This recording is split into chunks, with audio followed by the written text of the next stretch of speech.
Të nderuar shikues, përshëndetje për gjithë, nga unë dhe kolegu Edvin Paruca do t'ju përcjellim edicionin informativ të orës 16:30. Përshëndetje, jemi me Senada Jahu në këtë edicion, ndër të tjera do të ndjekim. Gjykata e Kukësit do të vendos nesër në orën 9 masat e sigurisë për 23 të ndaluarit në protestën e rrugës së Kombit, të akuzuar për shkatërim prone, shkatërim të pronës me zjarr dhe kundërshtim të punonjësit të policisë. Kryeministri Rama akuzoi opozitën se po e përdorin Kukësin si shishe benzine për të djegur rrugën drejt Bashkimit Evropian. Sipas Ramës, ajo është rrugë humbur, pa dheq, dozjar, kaos për të shpëtuar drejtësisë. Gjiknuri tha nga ana tjetër se dëmin e pësuan shqiptarët, jo firma private. PD braktisi sot komisionet parlamentare ku opozita u përfaqësua vetëm me deputetët e LSI-s. Njëri prej tyre u deklarua kundër aksionit politik të Bashës për mosbindje civile, edhe deputetët e PS-s kritikuan qëndrimin e Partisë Demokratike. Qytetarët janë të ndarë se i takon thirrjes së Bashës për mosbindje civile, madje thonë se nuk duan të përzihen me politikën, por ajo që i bashkon është kërkesa për ulje të taksave. Gjykata e Apelit la në fuqi masën e arrestit për kryetarin e Bashkisë së Lezhës Fran Frokaj, nën kryetarin Enver Hafizi dhe kreun e Këshillit Qarkut Gjok Ndoka, por pa mbikëqyrje policore. Frokaj në përfundim të seancës deklaroi pafajësinë dhe tha se do të vijojë betejën ligjore. Presidenti i Rusisë Vladimir Putin do të takojë sot homologun turk Recep Tayyip Erdogan në Ankara. Putin dhe Erdogan do të ndjekin ceremoninë e fillimit të ndërtimit të centralit të parë bërthamor të Turqisë me bashkëpunimin rus.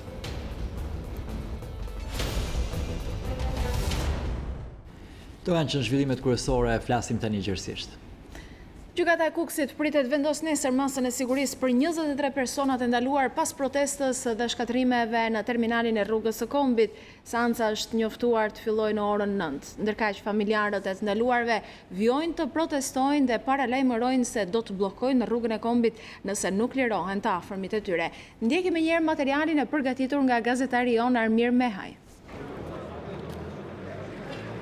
Ndryshe nga sa prisnin banorët e Kukësit dhe familjarët e të arrestuarve për protestën e rrugës së Kombit, se në gjykatën e Kukësit sot do të jepej masa e sigurisë në ngarkim të arrestuarve, një gjë e tillë nuk ka ndodhur. Sipas gjykatës janë vonesat në sjelljen e dosjes nga ana e prokurorisë, ata të cilët e bëjnë të pamundur zhvillimin e seancës gjyqësore për dhënien e masës së sigurisë. Kërkesa nga organi akuzës u paraqit në orën 9:45. Gjyqtarja e gatshme ka vendosur që seanca gjyqësore të zhvillohet nesër në orën 9 në gjykatën e rrethit gjyqësor Kukës. Zoti Korbi do të zhvillohet për të gjithë një herë? Për të gjithë një herë është ka mundësi të zhvillohet, megjithëse salla është e vogël e pa mjaftueshme, por gjithsesi ne do insistojmë që të jenë 23. Prokuroria ka sjellë të njëjtën akuzë për të gjithë? Të njëjtën akuzë, po. Akuza për cilën ka sjellë prokuroria në gjykatë është 236 dyshi, që është kundërshtimi i punësve të policisë, edhe shkatërimi i pronës në 150 i Kodit Penal.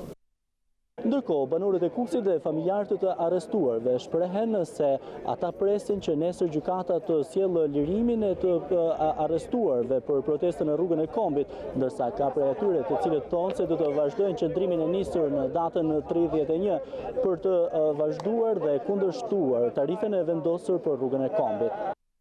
Ma e men, e dirove si të këta. Ti nuk ke mosha thumë nësë në Kukësit. Ti nuk ke sa. Unë ja kumënë e dirove së votën. 25 vjetë. Unë ja kumënë, unë jam një mojtë. Harab mi qovë vota ime. Ku dhish Kukës, bani dhukojt mirë. Nesër, jo se djemë të tonë, nuk dalim nga burgi, rruga Kombit të ura të të bëkohet. S'ka drejtësi këtu, ko është drejtësia? Ka vdek, pra ndaj e mi që ne du drejta tonë. Ne të presim, liron vlezit tonë, e tjemë tonë. Të të kjesë e vëgjazis, të të takollëm këtë verket. Nuk i kam një gjubët, me maska me hartë e shvija. Desha mi boj thire gjithë policëve që bëjmë pjesë në policinë e shtetit. Mos u bëni vegla të horrave dhe të ordinerave që japin urdhra në shkelje me ligjin. Keni ushtu terror të nanat edhe motrat tona. Për News 24 nga Kukësi, Armir Mehaj.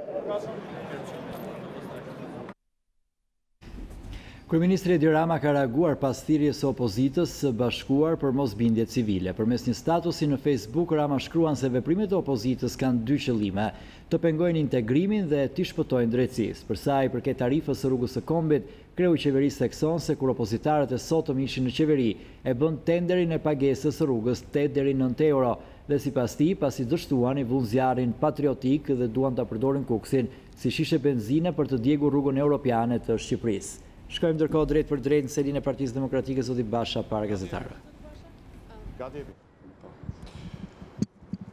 Mashtrimet e Edi Ramës dhe semenëve të tij janë shenjat e panikut dhe dëshpërimit që ka kapur. Thelbi i çështjes është ky.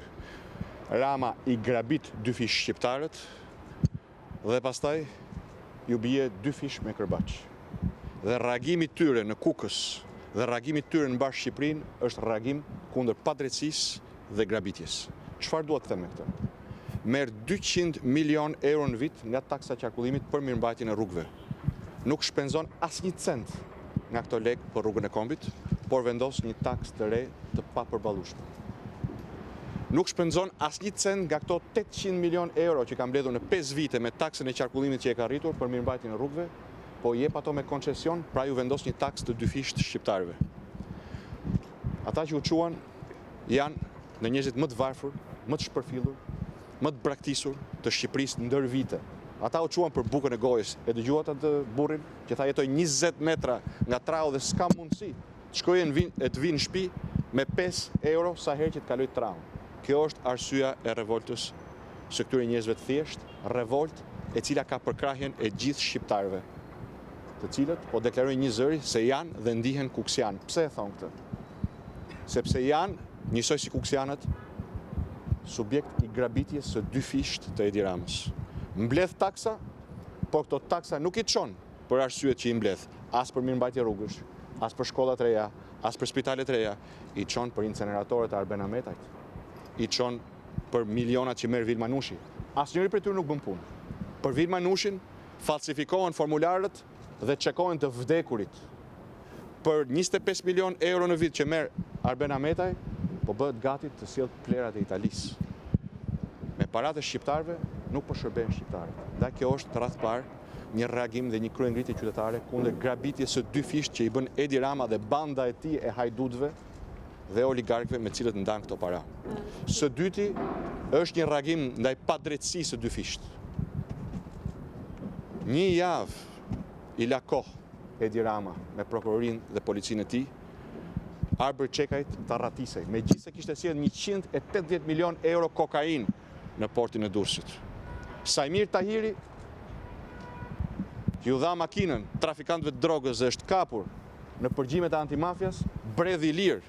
I lirë bredh edhe Agron Gjafaj, vllai i ministrit brendshëm, i dënuar si trafikant ndërkombëtar droge. Të lirë janë Habilajt, Balili dhe 10 kriminal. Por ju turri policin familjeve më të varfra të Shqipërisë në mes të natës arrestoi 23 kryefamiljarë. Pse? Sepse protestuan për mbijetesën e tyre dhe fëmijëve të tyre. Kjo është padrejtësia e 2 fisht. Kriminalët, ata që bëjnë drogën, politikanët e korruptuar, politikanët e lidhur me krimin, bredhin të lirë, ndërsa njerëzit që çohen dhe protestojnë për drejtat e tyre, që çohen dhe protestojnë kundër grabitjes dhe padrejtësisë, terrorizohen. Pse ushtrohet ky terror? Ky terror ushtrohet që mos të ngrenë zërin, që t'i bëjnë shembull para shqiptarëve. Dhe kjo është mendësia e diktaturave kur ju afrohet fundi. Prandaj kam bërë thirrjen e djeshme për mosbindje qytetare. Mosbindje qytetare do të thotë refuzim i padrejtësisë, refuzim i grabitjes. Po, do të thotë mos paguajnë taksat e rritura. Është një thirrje ndaj sipërmarrjes vogël mos ta paguajë TVSH-n, sepse këto taksa nuk shkojnë për qytetarët. Këto taksa vidhen dhe shpërdorohen nga Edi Rama dhe banda në pushtet. Ndaj përsëris të thirrje, mos paguani taksat, nuk ka çfarë t'ju bëj, nuk arreston dot të gjithë popullin. Kjo është rruga për t'ju kundërvënë grabitjes 2 fisht dhe padrejtësisë së 2 fisht. Dhe në këtë rrugë dhe në çdo veprim që qytetarët do të ndërmarrin, opozita do të jetë tërësisht dhe në gjitha format dhe mënyrat në krahun e tyre, siç jemi sot në krahun e qytetarëve kuksian, siç jemi sot në krahun atyre 23 të arrestuarve që protestuan për fëmijët e tyre dhe për mbijetesën e tyre që duhet të lirohen menjëherë. Thirrja që unë i drejtoj është tërheq menjëherë policinë nga Kuksi, të liroj të 23 personat e grabitur në mes natës, të arrestoj Sajmir Tahirin, ta arrestoj Fatmir Gjafa vllajën e vet, që është i dënuar për drogë dhe vazhdon të jetë një ndër bosët kryesor të drogës në Vlorë, ta arrestoj Balilin, ta arrestoj Abilajt, mos merret me njerëzit e thjeshtë. Deri në atë moment, mosbindja civile, refuzimi i grabitjes së dyfisht dhe padrejtësisë dyfisht është rruga që opozita i tregon popullit dhe me cilën do të udhëheq popullin drejt refuzimit pa kushte të kësaj grabitje dhe padrejtësie dyfisht. Do të fillojnë protestat apo do të fillojnë protestat e kanë filluar. Faleminderit.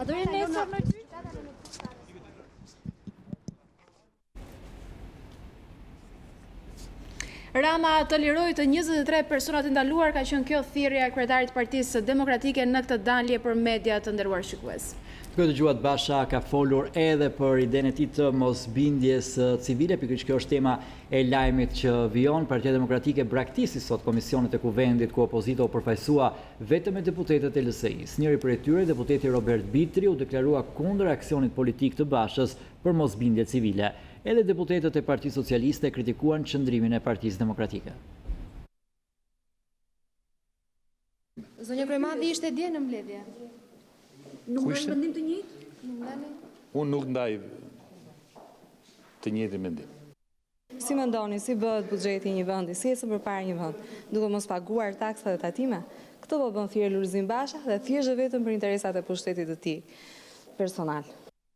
Pa diskutim që qëndrimi dje në mbledhjen e përbashkët ishte shumë i qartë. Unë personalisht jam gati për të qenë me çdo shqiptar dhe nuk mund të rrim pa reaguar ku taksat rriten çdo ditë dhe kur varfëria thellohet edhe më shumë. Komenti vetëm është hap mbrapa, nuk ka ku na çon asnjë vend. Thirrja anti-shtet destruktive dhe të pa kuptim do të zgjidhi problemet e brendshme të PD-s duke krijuar amulli. Në momentin që Shqipëria pret ftesën për të nisur negociatat, opozita do të krijojë çështje të tilla për të penguar. Basha është antikushtetues, po si ka kjo mosbindje civile ça? Pse duhet të jetë mosbindja civile? A jeni dakord për taksën për tarifën 5 euro zoti? Nuk jam ekonomist, por që rruga do ketë tarif patjetër, po që Kuksi duhet lehtësu edhe kjo duhet bëhet se s'ban. Banorët e Kuksit. Jo, jam dakord që t'jeni më prezent edhe atje ku rrëmbehen njerëz në polici, ju jeni gjithë këtu, atje njerëzit rrëmbehen, nuk e din, janë kthyer në desaparecidos, gjë që bëjnë vetëm juntat. Kështu që besoj ky është shqetësimi më madhor dhe kjo po ju do t'i paguani taksat? Jam shumë i lutur që do paguani taksat dhe jeni të lumtur me taksat e larta. Më datë 17 prill, gjithë shqiptarët presin një lajm të mirë për Shqipërinë dhe për aspiratën tonë për integrim europian dhe ky përshkallëzim i sjelljes opozitës ka të bëjë pikërisht me gjitha pritshmëritë që komisioni në mesditën e 17 prillit do të rekomandoj hapjen e negociatave të Shqipërisë me Bashkimin Evropian pa asnjë kusht, dhe ky është një lajm shumë i mirë për gjithë shqiptarët, por nuk është një lajm i mirë për treshen Berisha Basha Kryemadhi, të bërë bashk pikërisht nga një arsye që gjithë shqiptarët e dinë, procesi vettingu dhe reforma në drejtësi po ecin përpara. Qytetarët duket se janë të ndarë se i takon thirrjes së Bashës për mosbindje civile, madje shumë prej tyre thonë se nuk duan të përzihen me politikën, por ajo që i bashkon të gjithë është kërkesa për ulje të taksave. Protesta në mbështetje të ndaluarve në Kukës ka vijuar edhe sot para ambienteve të drejtorisë vendore të policisë së Tiranës. Megjithëse me një numër më të vogël protestuesish, është vënë në re një prani e shtuar e deputetëve dhe disa funksionarëve të lartë të Partisë Demokratike. Po si e kanë pritur ata thirrjen e kryetarit të Partisë Demokratike për mosbindje civile? News24 pyeti pjesëmarrësit e protestës nëse ishin gati i bindeshin Bashës për të mos paguar taksat. Kemi punë me politikën fare, këtu jemi për drejtat tona. Nuk më intereson as e djathta as e majta. Neve si mosbindje civile do të përgjigjemi vetë si popull. Nuk kemi bëjmë me thirrjet e kryetarëve të partive. Po ndalshin gjithë dhe na gjithë do dalim këtu se s'kan çfarë do humbim. Unë nuk jam si mos me bin shtetit. Unë jam se shteti do ta shohë se ku ku është qytetari. Shteti demokratik mahet me taksa. Duke marrë shteti demokratik me taksa, do me thonë duhet vënë taksë. Taksë duhet vete ose të paktën nga 5 euro taksë të bën 1 euro. Duhet me dalë gjithë populli, jo zbajnë punë 100 vetë. Duhet taksat, duhet puna, duhen të dyja paralel. Ka marruaj punë, se kisha është boj pa dërushëm. Ki shife mas janë i muju, kur të vend të raun ke Shqiponja ke Dugana, kusht hinë Tiranë pagun 5 euro, edhe në kam. News24 pyet edhe qytetarë që nuk janë pjesë e protestës, edhe ata janë të ndarë në mendime, ndërsa i bashkon vetëm kërkesa për uljen e taksave. Ja, që shkjo mos bindje civile, pse? Pse ta rri puna deri këtu? Mos bindje civile do të hidhemi në luftë. Nuk bën një thirrje e tillë që mos pagoni taksë. Do të shikohen taksa. Jo, mos bindje civile nuk i përgjigjen bashkës, po të gjejnë në rrugë të negociata. Fiks fare, edhe ajrin do të taksoj. Shumë mirë ka bashkë. Perëndimi janë shumë dakord, sepse ajo rruga po me lekët e popullit. Mesditën e së martës, policia e Tiranës procedoi edhe 15 persona të tjerë, duke çuar në 23 numrin e të proceduarve për tubim të palishëm dhe bllokim të mjeteve të qarkullimit. Masa e sigurisë për 23 të arrestuarit në Kukës do t'jepet në gjykatën e Tiranës. Lajmi konfirmohet për News24 nga burime në gjykatën e Kukësit. Armir Mehaj na sjell detajet. Armir, përshëndetje.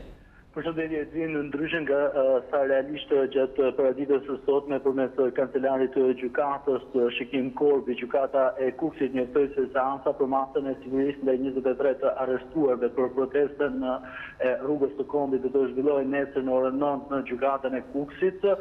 Duket se kemi të bëjmë me një tjetër vendim të kësaj gjykate, i cila duket se është marrë edhe në bashkëpunim me drejtorinë e policisë së shtetit, pasi sa duket nuk ka marrë përsipër apo nuk ka pasur sigurinë e duhur për transportin e 23 të arrestuarve, ndërsa është vendosur që masa e sigurisë për ta të jepet nga gjyqtarja e gatshme pikërisht Alma Ahmeti në mjediset e gjykatës së Tiranës, por edhe kjo ende është në diskutim, pra, por momentalisht diskutohet që do të zhvillohet nesër në të njëjtin orar në mjediset e gjykatës së Tiranës. Duket se për ndryshimin e vendit dhënies së masës së sigurisë ka ndikuar mungesa e kushteve në gjykatën e Kukësit, por nuk përjashtohet edhe mundësia e presioneve që kanë ushtruar sot kukësianët duke paralajmëruar përmes mediave të ndryshme, por edhe përmes thirrjeve të ndryshme përpara gjykatës se nëse vëllezërit dhe djemtë e tyre nuk do të liroheshin, atëherë vendimi ju përkiste pikërisht atyre se çfarë do të bënin më tutje.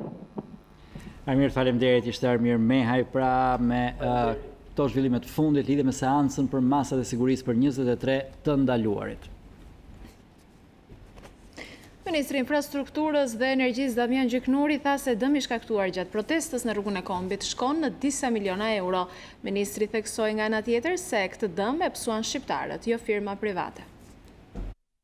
Shpreh keqardhjen e thellë edhe si antar i qeverisë në lidhje me dhunën barbare që ndodhi disa ditë më parë në një objekt publik, duhet ta theksoj, se pavarësisht se menaxhohet nga një koncesionar privat, rruga është publike dhe gjithë aseti i përket shtetit shqiptar. Dhe fatkeqësisht kjo dhunë barbare u nxit nga zjarrvëzit e Tiranës, sepse aty nuk ishte i gjithë populli i Kukësit, ishte një grup i vogël njerëzish i motivuar politikisht dhe siç edhe dënat po e tregojnë për ditë, njerëzit e ndaluar nga policia, njerëz me background kriminal, njerëz me precedent penal dhe që s'kan lidhje me protestën për tarifën e shërbimit të një rruge, por thjesht janë të nxitur dhe të manipuluar politikisht nga ata të cilët e harruan dhe atë çështje dhe kanë kaluar te çështje tjera sepse synimin e kanë thjesht politik, duke mos ardhur në pushtet me vot, kanë gjetur forma tjera për gjoja të destabilizuar vendin dhe me shansin ose me shpresën se do kenë mundësi të vinë pushtet. Po bëjnë një vlerësim paraprak të dëmeve të shkaktuara në stacionin e tollimit, pra stacionin e marrjes tarifës, ku do të shumë shpejt do të kemi dhe shifrën finale të dëmit, por nga një vlerësim paraprak dëmi shkon në disa miliona euro. Fatkeqësisht, gjithë dëmi i shkaktuar nuk e bën një privati, po ju bë taksapaguesve shqiptar, të gjithë shqiptarëve të tjerë, të cilët me taksat e tyre dhe me kontributet e tyre kontribojnë për mbarvajtjen e pronës publike dhe shërbimeve bazë publike të këtij vendi. Natyrisht mund lindi pyetja a mund parandalohet ky proces. Mbase mund të ishte bërë më shumë për sa i përket konsultimit dhe informimit të publikut, megjithëse duhet thënë që kjo gjë nuk ka qenë e panjohur. Ky koncesion është dhënë në vitin 2016 dhe me tarifa më të larta kanë qenë të ditura që në vitin 2011, që në kohën e qeverisë Sali Berishës. Pra çdo projekt, çdo aset, qoftë merri si shtëpinë tuaj dhe rrugën, ka një kosto mirëmbajtje që nuk është mangë dot. Mungesa e një strategjie nga ana e qeverisë shqiptare në vazhdimsi për mirëmbajtjen ka sjellë që ne 5 deri në 10 vjet fillojmë bëjmë ndërhyrje tërësore që kushtojnë shumë më tepër para. Dhe minimalisht mirëmbajtja do të për një periudhë 5 deri në 10 vjet kërkon një vlerë për 1.5 milion euro për kilometër. Kjo është një kosto normale.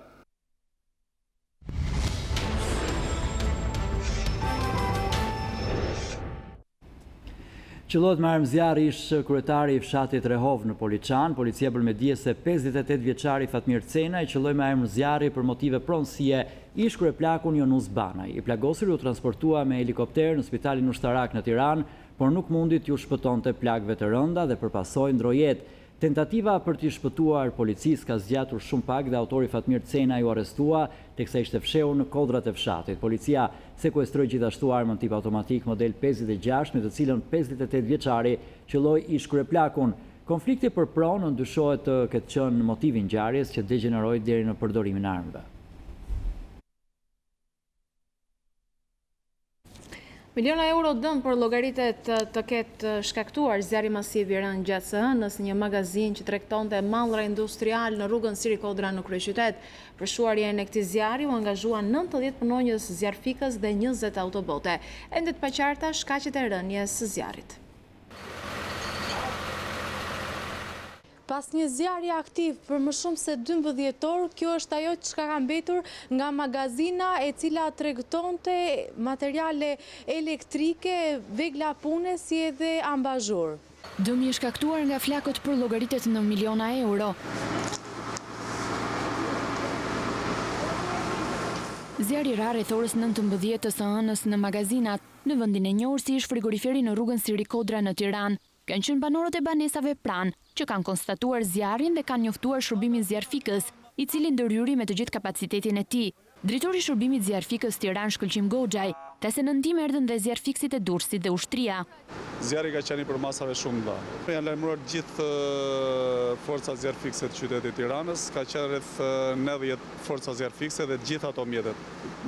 15 ato mjetet të shërbimit zjarfikës. Gjithashtu kanë ardhur ato mjetet zjarfikëse nga ushtria, ka qenë edhe 4 autobote të usjellësit, kanë ardhur edhe nga Vora që na kanë ndihmuar shërbimi zjarfikës i stacionit Vorës, gjithashtu edhe Durrës. Si pasojë e flakëve të mëdha u shkrumbuar gjithçka që gjendej brenda magazinës Dukatçe. Flakët kanë shkrumbuar edhe banesën e pronarit të magazinës, e cila ndodhej në godinën 4 katçe në krah të vendit ku ra zjarri. Fatmirësisht nga ndërhyrja e shpejtë e zjarfikësve, u evitua përfshirja nga flakët e 2 bizneseve, një mobileri dhe një rrobaqepsi, të cilat ndodheshin pranë vendit të ngjarjes. Po ashtu u shpëtuan edhe 2 banesa përdhese. Në ditët në vijim, ekspertët e zjarfikësve do të përcaktojnë shkaqet e këtij zjarri masiv.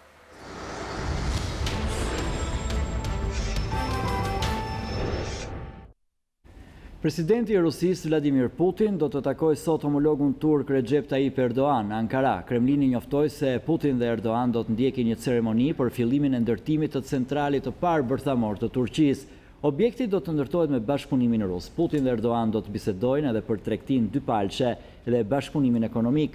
Më 4 prill atyre do t'ju bashkohet edhe presidenti i Iranit Hasan Rohani për të biseduar për konfliktin në Siri, në të cilin të treja vendet janë thellësisht të përfshira. Ato po ashtu kanë sponsorizuar një sër negociatash për konfliktin sirian në kryeqytetin e Kazakistanit, Astana.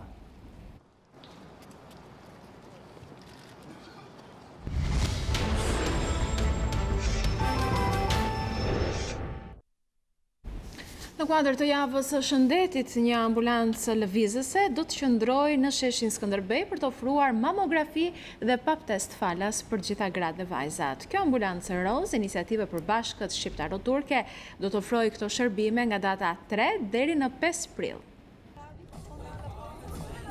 Kjo ambulancë lëvizëse e stacionuar në sheshin Skënderbej ka për qëllim t'ju vinë në ndihmë grave dhe vajzave në luftën kundër kancerit. Iniciativa e përbashkët e Ministrisë Turke të Shëndetësisë dhe asaj shqiptare ofron shërbimin e mamografisë dhe paptestit falas. Ministri Ogjerta Manasirliu u shpreh se brenda këtij viti 5 mamografi të reja do të instalohen në spitalet rajonale. Rreth 5.000 gra bojnë çdo vit ekzaminimin për parandalimin e kancerit të gjirit në gjithë Shqipërinë. Vetëm në 3 muajt e parë të këtij viti janë 900 gra të cilat kanë kryer ekzaminimin e kancerit të gjirit. Nga ana tjetër jemi duke punuar për të fuqizuar spitalet tona rajonale me mamograf dhe brenda këtij viti ne do të kemi mamograf të rinj në Durrës, Kukës, Vlorë, Dibër dhe Gjirokastër. I pranishëm në ceremoni, zëvendësministri turk i shëndetësisë ka ndarë lajmin se një numër pacientësh që mund të diagnostikohen me kancer do të mjekohen në Turqi. Bu haftanın kanser haftası olması nedeniyle në kuadër të luftës ndaj kancerit, kjo ambulancë shëtitëse ka bërë 1000 kilometra, ka udhëtuar 15 orë dhe ka ardhur nga Turqia në Shqipëri për të ndihmuar gratë shqiptare. Ne shpresojmë që të gjitha gratë të rezultojnë të shëndetshme nga këto ekzaminime, por nëse do të ketë gra që do të kenë probleme të lidhura me tumoret, ne do të garantojmë kurimin e një pjese prej tyre në klinikat tona në Turqi. Ambulanca Roz do të qëndrojë nga data 3 deri 5 prill në sheshin Skënderbej, nga ora 9 deri 18 për të ofruar shërbimin e mamografisë dhe pap testit falas për gratë dhe vajzat.